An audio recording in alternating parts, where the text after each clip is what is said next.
Hi guys and welcome back to my channel Popcorn Reviews. I'm Farhad. If you're new to this channel then please smash that subscribe button now. And we are just 55 subscribers away from the 1.1k mark, the new goal of our channel. So if you're new, please smash that subscribe button. And the film that we are going to be talking about today is the new Malayalam film Roy, which is streaming on Sony Live. Now, whenever it comes to Malayalam films, I am always curious and always excited to know what it has to offer. Monster was an aberration, I understand that totally, but taking nothing away from the films that are there, I think Malayalam films are the best. But when it comes to Mindbenders as well, I absolutely go bonkers with the explanation and the theories that are there. And one such mind-bending film of Malayalam cinema that I did watch a month prior to today was the Malayalam film Roshak. And usually after I finish watching a movie, I almost instantly take up writing, because there are many thoughts that are fresh in my head, and it helps me to fuel my writing for my site Popcorn Reviews as well. Having said that, films like Roshak, they need to be settled into. So I did allow Roshak to settle into me, the explainers to settle into me. I let the plot just marinate in my head before forming my own theories and explainers that are there. I did get a good response on my channel, and I felt the similar type of energy, the similar type of synergy, you can say, with the new Malayalam film Roy that is there, that I'm going to be talking about today. So Roy, this film, it stars Suraj, Venjaramoodu, and this video is going to contain spoilers, by the way. I will notify you when the spoilers are going to begin, and you can just skip that part and watch the rest of the video and return after watching the film. So there are no spoilers yet, so continue watching.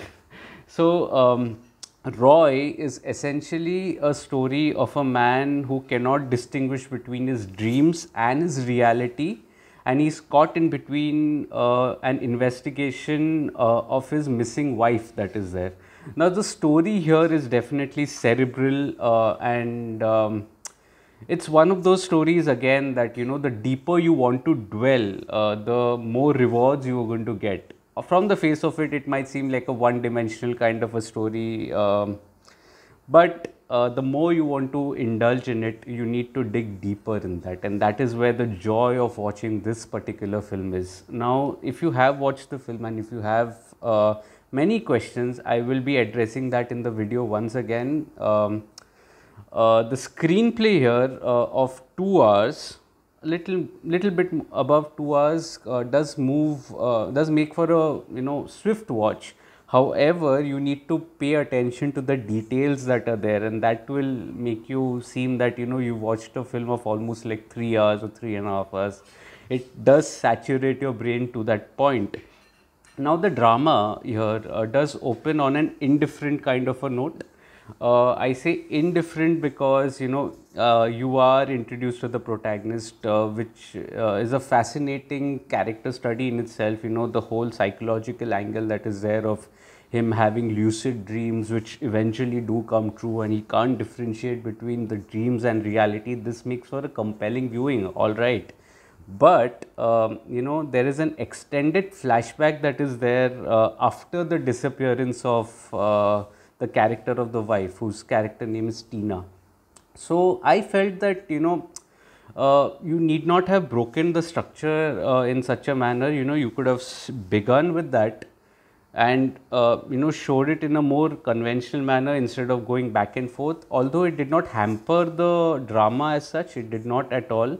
But it could have just maintained that chronology of how the events were unfolding. You did not need to be to and fro with the screenplay here in this, because it didn't add anything to the screenplay. It is nothing that you cannot do, but it did not add anything to the screenplay. However, it did not hamper the film as well.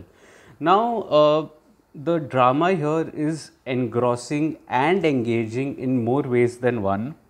There are subtle twists and turns that are there, with clues interspersed in the screenplay that you will want to revisit after the ending, and I'll be talking about that shortly. Now there'll be a section of people who will say that the writing just lacks the intent and lacks the conviction. It's just one dimensional. I would like to overwhelmingly contest that, okay, because it is done deliberately. It is done deliberately because they want to keep the details a little foggy, and because the film is a slow burner with so many details, it is difficult to absorb all of them as once. And another layer that the writing has done is that it keeps the detailing slightly foggy as well, slightly disoriented. So that does add to the writing, and kudos to the writing for that. I mean, if people who haven't caught on to that, I think that is something that you need to latch on to. Again, I'm saying that this is one of those films, the more you indulge, the more rewards there will be. It might seem like a one-dimensional drama from the face of it. Now coming to the spoilers. So the spoilers begin here. For the next 2 minutes or 3 minutes, you can just skip that part of the video, and then I'll be talking about the technical aspects and the performances in the video. So you can skip to that section and then return after watching the film if you haven't watched the film. So here are the spoilers. Now the ending that is there, that is definitely an open ending and something that will divide the audiences for sure. The open ending is such that I'll give a little bit of a backdrop. The character of Tina, who did go in search of the novelist Raja Gopal, she is found and she is rescued.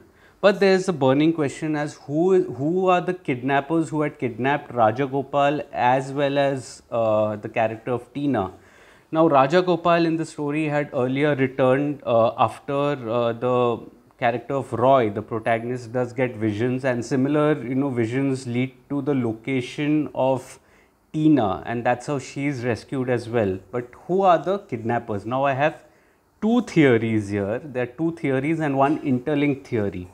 So before that, let me just clear it out. It cannot be a very straightforward angle, like it was said that Raja Gopal and his friends had murdered somebody at that location years back, and they had buried someone there. According to me, it cannot be as straightforward as that, considering that Raja Gopal wanted the character of Tina to complete his life novel that is there. I think that was a conflicting part, so it could not have been Raja Gopal as per me. All these are my theories, okay, and I might be overwhelmingly wrong with these theories, or I might be overthinking them, so you can let me know in the comments, but according to me, it cannot be Raja Gopal. Now, coming to theory number one. Theory number one says, as per me, is that the one who is the kidnapper would probably be Raja Gopal's son, whom we are told in a very fleeting TV clipping that he's an ex-MLA. So when he's an ex-MLA, he's the powerful guy. So when the girls from a nearby college in the near the forest, they would be getting assaulted by this guy, the son of Raja Gopal, in that same location in the forest where Tina was found, where Raja Gopal was found. He would be assaulting them and killing them, and Raja Gopal in turn would be the dutiful father and taking care of everything, so that he is not caught. So eventually, that is when the son was in the college. Now eventually when he becomes the ex-MLA, he becomes that powerful guy that is there. And that is when the whole angle of power comes. There's a reference saying that if Raja Gopal opens his mouth, they are so powerful that they'll kill him off, wipe him off. So this is theory number one. It can be the son of Raja Gopal, who is an ex-MLA. The reference to that, why am I saying an ex-MLA, is right at the start, if you want to know. Right at the start, during a song that is there, there is a theory that says that the TV clipping that is there that says that his son ex-MLA, and then it stops. It's right at the beginning, you will find it. My second theory is a little more wackier theory, that the whole angle points towards the protagonist, which is Roy. Now Roy might be a loner by the day, but he might be a vigilante by night. So all his dreams that are there, that might just be an extension of his alternate reality. He might be a split personality. That is my theory number 2. Now, why do I say that? In the flashback, we are told that the character of Roy that is there, he was terminated from college a year before the character of Tina had enrolled in the same college. Now, and we are not told which college is it, but we can assume that it is the same college from which the girls are disappearing. So this is theory the first reference of the second theory, that why is Roy the one. Now, coming to his visions or his lucid dreams that are there, I think his lucid dreams, it might be a haunting aspect of his other reality. There's a girl that comes and there's a little girl and comes and says that, where I have been buried, I'll tell you. And that reference is in between as well as at the end. The film ends with that. So here you can definitely say that how would Roy be knowing everything, whatever he dreams it comes true. It might be that it's his alternate reality. It can be possible. And it might also be a fact that during the night he may have gone and attacked Raja Gopal, and you get to know that next day when the cops arrive, Raja Gopal is found in a very critical state. So I think that is one theory that is there. He might be a vigilante at night, and also his wife is also disappeared. It may have been that he may have also bumped off his wife, and yeah, the dream element is there, but he's living as a split personality is what I'm saying. This is theory number 2. Now there's an interlinked theory between the two. I'm combining theory number 1 and 2. So the ex-MLA, the son of Raja Gopal, may have hired the vigilante Roy and committed all the murders that are there.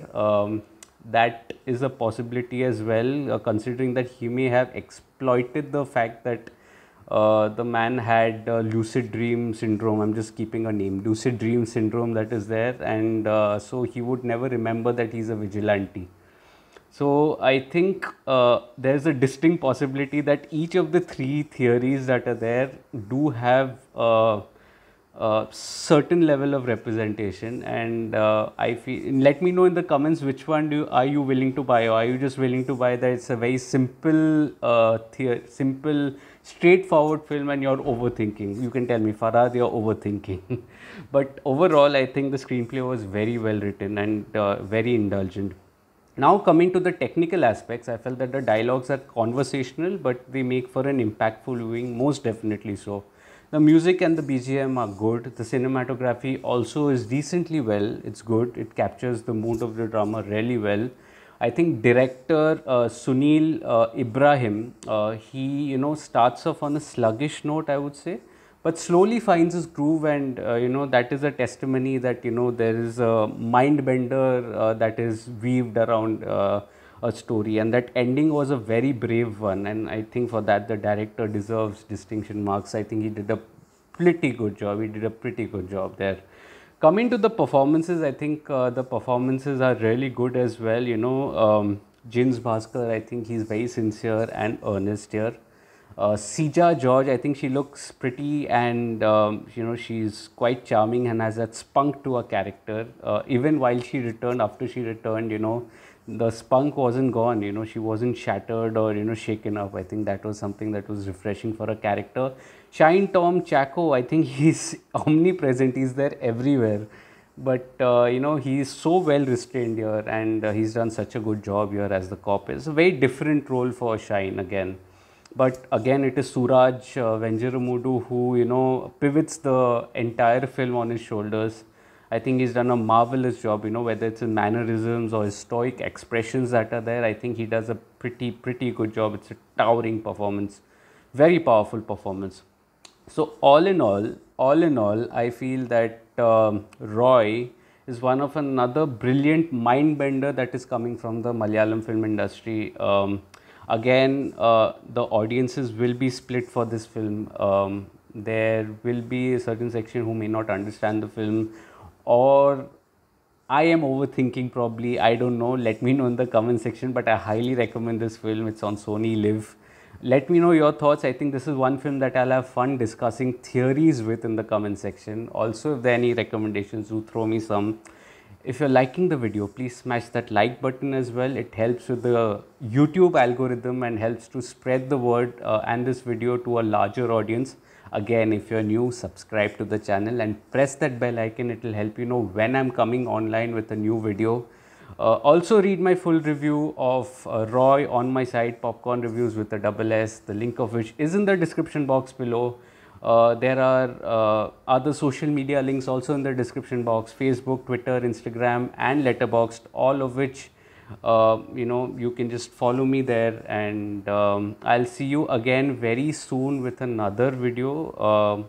Until then, let me know your thoughts. I mean, I'm really excited to discuss this film in the comments. And these are all theories that are my personal theories, by the way. I don't know whether they are fitting right or not, and I want to understand what is your reaction about that. It's just formulating in my mind, or am I just overthinking? So let me know as well. So then, until next time, thank you so much for your love and support.